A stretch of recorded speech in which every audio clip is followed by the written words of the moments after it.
Ladies and gentlemen, welcome to the third installment of Mastering Mastery. Today we're looking at support characters. It's one of the most populous classes, or second most populous class in the game out of four, the first being attackers. It's got some shared traits with attackers as far as their mastery class.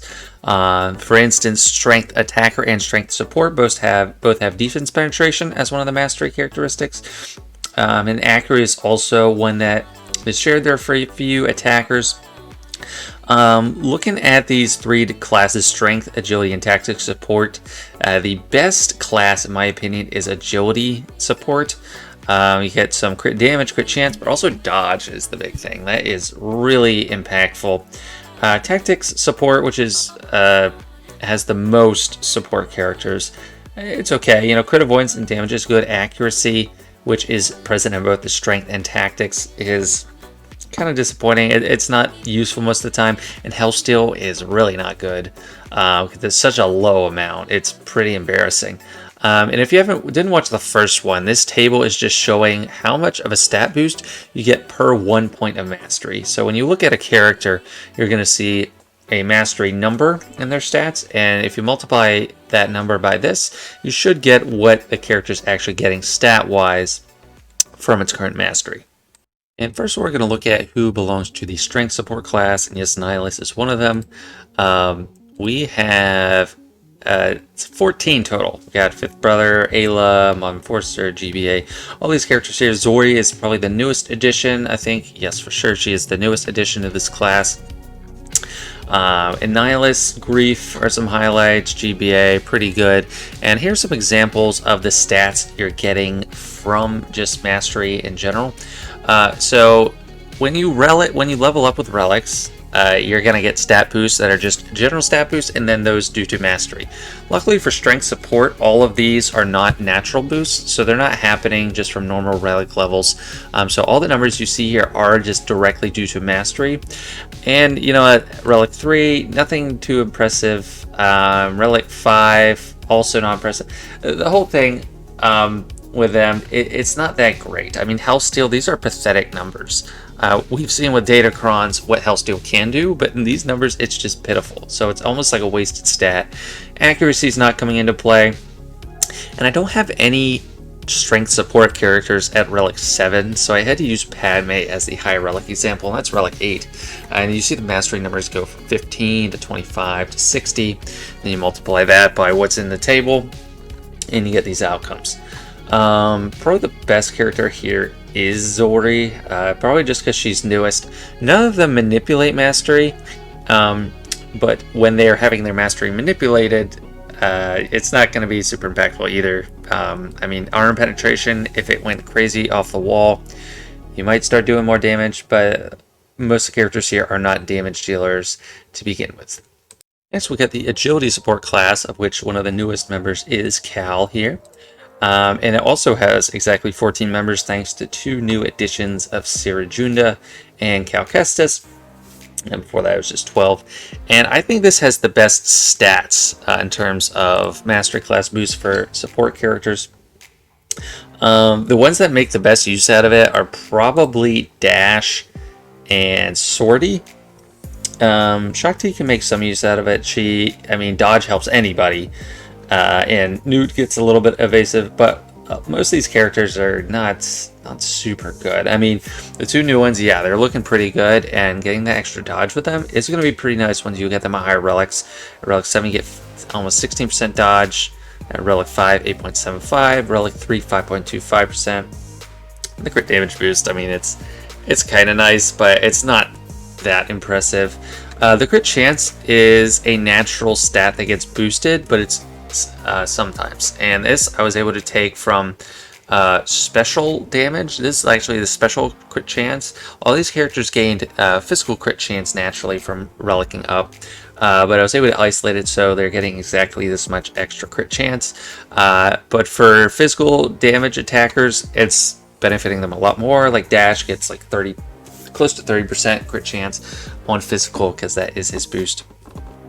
Again, no one here manipulates mastery on their own, but if Dash or Shakti or one of these good characters is getting their Mastery Manipulated. Shock T can under Jedi Master Kenobi. Dash can under Rey, theoretically, if you're having him with her. They're going to start dodging like crazy, and they're also going to start doing a lot more damage. Sortie isn't usually with someone that can get her Mastery going, but sometimes I see her run under Rey, and she can just start dodging like crazy there too. And it's kind of funny, I thought for some reason she was a tactics support, but she is agility support. If CG wants to make new characters that are more powerful and one of the best support classes, I think agility support is the way to go if you want to just try to make a broken support character. And now I got myself way up in the corner, tiny up here, because there are a lot of tactic support characters. Just like strength is the prototypical attribute for attackers, or archetypal, and agility is the archetypal stat. Oh no, agility is the archetypal stat for attackers, and strength is that for tanks. Support get tactics, and I have Thrawn here because I think of him as the tactics master. And something interesting, speaking of Thrawn, there's 5 admirals in the game, and all of them are tactics support, which I think is actually pretty fitting. They're not like on the ground doing things themselves, but they're just running things from up top in a support role, and they're thinking through everything. So that's Akbar, Radis, Piet, Trench, and Grand Admiral Thrawn. Just kind of interesting. I thought I'd like to point that out. And looking at the stats, they're getting crit avoidance, which is good. It's decent damage, very good, and accuracy. It's meh. So the ones that some of them are making good use out of the damage attribute, and they kind of seem like attackers, but they are support. Yoda seems like an attacker, but he's support. Hondo kind of seems like he's an attacker sometimes, but he's support. A lot of these do really fit the mold of support. They really just already seem like they're in that role.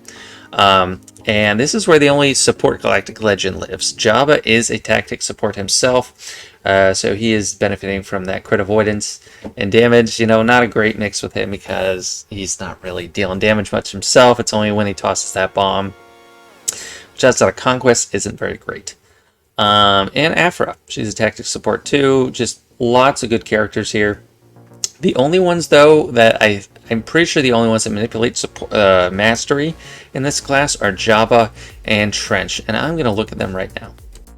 And here we are looking at the big guy himself. He gives out mastery to his team in a few ways. Some of them are not that strong, some are pretty strong and incremental. So the first one here is in his thermal detonator ability, Crumb's Revenge.